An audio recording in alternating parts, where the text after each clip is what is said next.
এক সময় সাভানার হৃদয়ে কফি এবং জুমা নামে দুটি ছেলে একটি অসাধারণ বন্ধুত্ব ভাগ করে নেয়। তারা সবুজ সবুজ এবং সোনালী সমভূমির মধ্যে অবস্থিত একটি ছোট গ্রামে বাস করত, যেখানে সিংহের গর্জন দূর থেকে প্রতিধ্বনিত হয়েছিল। কফি এবং জুমা অবিচ্ছেদ্য ছিল। তারা বিস্তীর্ণ প্রান্তর অন্বেষণ, গাছে আরোহণ এবং প্রজাপতির পিছনে তাড়া করে তাদের দিনগুলি কাটিয়েছে। কিন্তু তাদের প্রিয় বিনোদন ছিল গ্রামের প্রান্তে বসে জমিতে বিচরণকারী রাজকীয় সিংহদের সম্পর্কে গ্রামের প্রবীণদের মন্ত্রমুগ্ধের গল্প শোনা। একদিন যখন কফি এবং জুমা গ্রামের উপকণ্ঠে খেলছিল, তারা ঝোপের মধ্যে আটকে থাকা একটি সিংহ শাবকের উপর হোঁচট খেয়েছিল। শাবকটি মৃদুভাবে ফিসফিস করে, তার থাবাটি শাখাগুলির একটি জট আটকে যায়। বিনা দ্বিধায় কফি এবং জুমা সাহায্য করতে ছুটে গেল। সতর্ক হাত এবং অটল সংকল্পের সাথে তারা শাবকটিকে এর জাল থেকে মুক্ত করেছিল। তারা যখন শাবকটিকে দূর থেকে দেখেছিল, তখন তাদের হৃদয়ে বিস্ময় এবং প্রশংসার অনুভূতি ভরেছিল। সেই দিন থেকে কফি এবং জুমা সাভানার সিংহের সাথে একটি বিশেষ সংযোগ অনুভব করেছিলেন। তারা প্রায়শই মরুভূমিতে প্রবেশ করত, তাদের কল্পনাকে বন্দী করে রাখা দুর্দান্ত প্রাণীদের এক ঝলক দেখার আশা।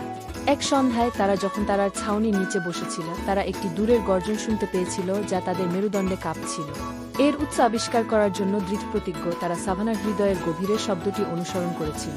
সেখানে তারা একটি আহত সিংহ দেখতে পেল, তার সোনার খোঁটা কলঙ্কিত এবং তার আত্মা ভেঙে গেছে। বিনা দ্বিধায় কফি এবং জুমা সান্ত্বনা এবং বন্ধুত্বের কথা দিয়ে সিংহের কাছে গেলেন। সূর্যালোক। লিও তার মা এবং ভাই বোনদের সাথে একটি গর্বিত জীবনযাপন করতেন, কিন্তু তিনি প্রায়শই একাকী বোধ করতেন এবং তার বাড়ির সীমানা ছাড়িয়ে দুঃসাহসিক কাজের জন্য আকাঙ্ক্ষা করতেন। একদিন তৃণভূমি অন্বেষণ করার সময় লিও মালিক এবং তারিক নামে দুটি ছোট ছেলেকে হোঁচট খেয়েছিল। তারা লিওর মতোই সাহসী এবং শক্তিতে পূর্ণ ছিল। প্রথমে লিও সাবধানে কাছে এসেছিল, কিন্তু মালিক এবং তারিক তাকে উদারতা এবং হাসির সাথে অভ্যর্থনা জানায়। তারা দ্রুত বন্ধু হয়ে ওঠে, সাভানা জুড়ে একসাথে রোমাঞ্চকর দুঃসাহসিক কাজ শুরু করে। লিও মালিক এবং তারিককে মরুভূমির বিস্ময় দেখিয়েছিল, লুকানো জলের গর্ত থেকে গোপন গুহা পর্যন্ত যেখানে সূর্যের আলো দেয়ালে নাচছিল। বিনিময়ে মালিক এবং তারিক লিওকে বন্ধুত্বের আনন্দ এবং সাহচর্যের উষ্ণতা সম্পর্কে শিখিয়েছিলেন। তারা তার সাথে তাদের খাবার ভাগাভাগি করে নেয় এবং মনোযোগ দিয়ে তার গল্প শুনত। দিনগুলি সপ্তাহে এবং সপ্তাহগুলি মাসে পরিণত হওয়ার সাথে সাথে লিও, মালিক এবং তারিক অবিচ্ছেদ্য হয়ে ওঠে। তারা সাভানার প্রতিটি কোণ অন্বেষণ করেছে, তাদের হাসি তৃণভূমির মধ্য দিয়ে প্রতিধ্বনিত হচ্ছে। কিন্তু একদিন বিপদের ছায়া লুকিয়েছিল। প্রতিদ্বন্দ্বী সিংহের অহংকার লিওর পরিবারকে হুমকি দিয়েছিল এবং সে জানত যে তাকে তাদের রক্ষা করতে হবে। ভারাক্রান্ত হৃদয়ে লিও মালিক এবং তারিককে বিদায় জানায়, তার পরিবারের নিরাপত্তা নিশ্চিত করার পর ফিরে আসার প্রতিশ্রুতি দেয়। মালিক এবং তারিক দুঃখের সাথে দেখেছিলেন যে লিও দূরত্বে অদৃশ্য হয়ে গেছে, কিন্তু তারা জানত যে তাদের বন্ধুত্ব স্থায়ী হবে, দূরত্ব বা সময় আলাদা হোক না কেন। এবং তাই লিও সাহসিকতার সাথে সামনের চ্যালেঞ্জগুলির মোকাবেলা করেছিল। মালিক এবং তারিকের সাথে তার বন্ধন তাকে তার পছন্দের লোকদের রক্ষা করার শক্তি দিয়েছিল। সমতল ভূমি জুড়ে তাদের হাসি বেজে উঠল যখন তারা একসাথে মরুভূমির বিষয়গুলি অন্বেষণ করেছিল। একদিন সাভানার গভীরে যাওয়ার সময় মালিক এবং আমির গর্জন নামে একটি ছোট সিংহ সাপকের উপর হোঁচট খেলেন। তিনি কৌতূহলী এবং কৌতূহলী ছিলেন, উজ্জ্বল চোখ যা দুষ্টুমিতে জ্বলছিল। প্রথমে মালিক এবং আমির সতর্ক ছিলেন, কিন্তু গর্জন একটি বন্ধুত্বপূর্ণ আচরণের সাথে তাদের কাছে আসেন। উত্তেজনায় তার লেজ নাড়তে থাকে। সিংহ সাপকের সাহসিকতায় মুগ্ধ হয়ে মালিক এবং আমির তার সাথে বন্ধুত্ব করার সিদ্ধান্ত নেন। সেই দিন থেকে মালিক, আমির এবং গর্জন অবিচ্ছেদ্য সঙ্গী হয়ে ওঠে, সাভানা জুড়ে রোমাঞ্চকর দুঃসাহসিক কাজ শুরু করে। তারা প্রজাপতির পিছনে ধাওয়া করেছিল, গাছে উঠেছিল এবং জলের গর্তের শীতল জলে স্প্ল্যাশ করেছিল। গর্জন মালিক এবং আমিরকে সাভানার লুকানো গোপনীয়তা দেখিয়েছিল, যা তাদের লুকানো গুহা এবং ঝকঝকে স্রোতের দিকে নিয়ে যায়, যা সূর্যের আলোতে জলজ্বল করে। বিনিময়ে মালিক এবং আমির গর্জনের সাথে তাদের নাস্তা ভাগাভাগি করে, তাকে রসালো ফল এবং কুচি বাদাম খাওয়ায়। যখন তারা আরও কাছাকাছি হতে থাকে, মালিক, আমির এবং গর্জন একত্রে চ্যালেঞ্জ মোকাবিলা করে, প্রবল শিকারীকে এড়িয়ে চলা থেকে শুরু করে ভয়ঙ্কর ঝড় মোকাবেলা করা পর্যন্ত। কিন্তু এই সবের মধ্যে দিয়ে তাদের বন্ধুত্ব অটল থেকেছে, তাদের বন্ধন প্রতিটি ক্ষণস্থায়ী দিনের সাথে আরও শক্তিশালী হচ্ছে। একদিন যখন তারা সাভানা অন্বেষণ করছিল, তখন তারা একদল হারিয়ে যাওয়া প্রাণীর উপর হোঁচট খেয়েছিল যাদের সাহায্যের প্রয়োজন ছিল। দ্বিধা ছাড়াই মালিক, আমির এবং গর্জন তাদের সাহসিকতা এবং সংকল্পের সাথে প্রাণীদের নিরাপদে ফিরে যাওয়ার নির্দেশনা দিয়ে কাজ শুরু করেছিলেন। প্রথমে কফি সিংহ শাবক দেখে ভয় পেয়ে গেলেন, কিন্তু পালানোর পরিবর্তে সিম্বার চোখে দুঃখ লক্ষ্য করে সাবধানে তার কাছে গেলেন। মৃদু শব্দ এবং অঙ্গভঙ্গির সাথে কফি সিম্বাকে প্রস্তাব দেয়। তার ক্যান্টিন থেকে কিছু জল এবং সে তার পরিবারের জন্য সংগ্রহ করা ফলের একটি অংশ ভাগ করে নেয়। সিম্বা তার প্রতি দেখানো উদারতার জন্য কৃতজ্ঞ। বন্যপ্রাণীদের বিপদ সম্পর্কে তার গ্রামের প্রবীণদের সতর্কতা সত্ত্বেও কফি প্রতিদিন সিম্বাতে যেতেন, তাকে খাবার নিয়ে আসতেন এবং ঘন্টার পর ঘন্টা একসাথে খেলতে এবং অন্বেষণে ব্যয় করতেন। ঝিকিমিকি নদী থেকে সুচ্চ বাওবাব গাছ পর্যন্ত সাভানার সৌন্দর্য আবিষ্কার করার সাথে সাথে তাদের বন্ধুত্ব প্রস্ফুটিত হয়েছিল। তারা বড় হওয়ার সাথে সাথে কফি এবং সিম্বা তাদের বন্ধুত্বের পরীক্ষা করে এমন চ্যালেঞ্জের মুখোমুখি হয়েছিল।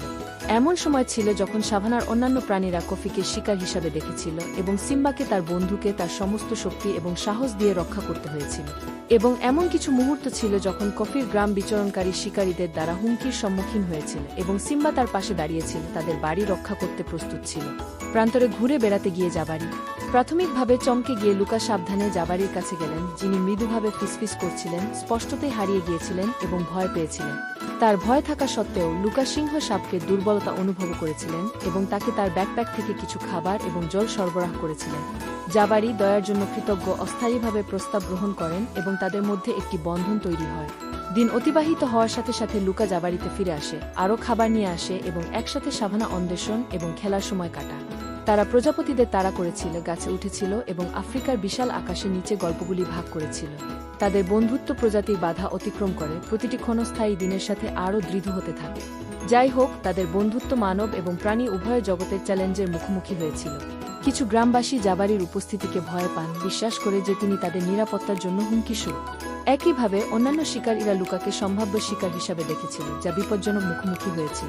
কিন্তু লুকা এবং জাবারি একে অপরের পাশে দাঁড়িয়েছিলেন, সাহস এবং দৃঢ়তার সাথে একসাথে এই চ্যালেঞ্জ মোকাবেলা করেছিলেন।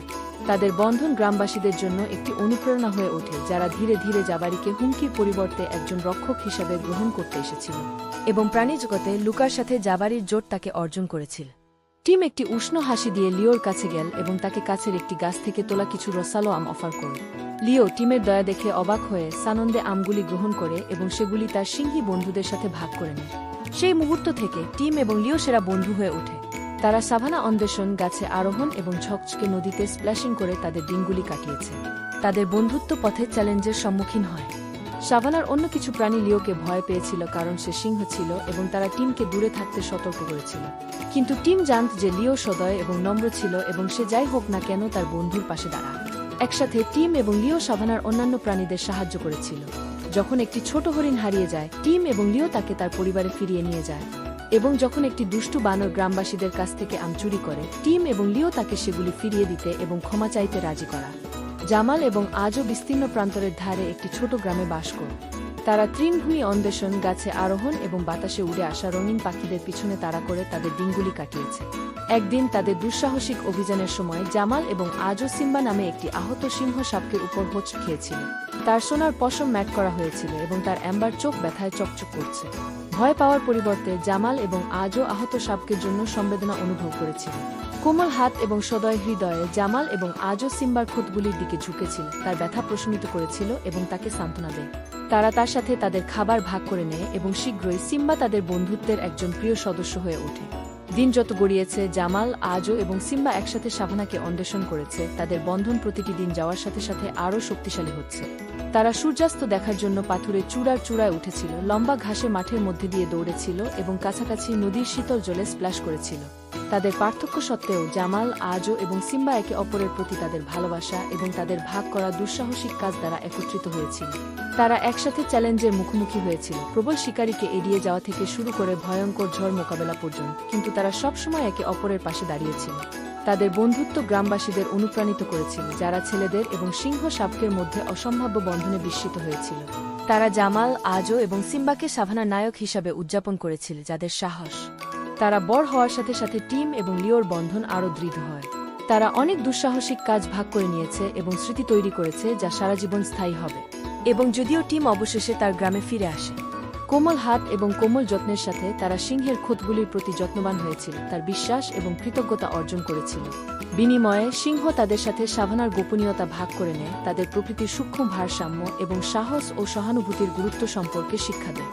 দিনগুলি সপ্তাহে এবং সপ্তাহগুলি মাসে পরিণত হওয়ার সাথে সাথে কফি, জুমা এবং সিংহ বন্ধুত্বের একটি অটুট বন্ধন তৈরি করেছিল। তারা সাভানাতে একসাথে ঘোরাফেরা করত, তাদের হাসি সিংহের গর্জনের সাথে মিশে যায়, তাদের আত্মা মেঘের উপরে উঠে যায়। এবং তাই আফ্রিকান সাভানার হৃদয়ে সোনালী সমভূমি এবং অন্তহীন আকাশের মাঝে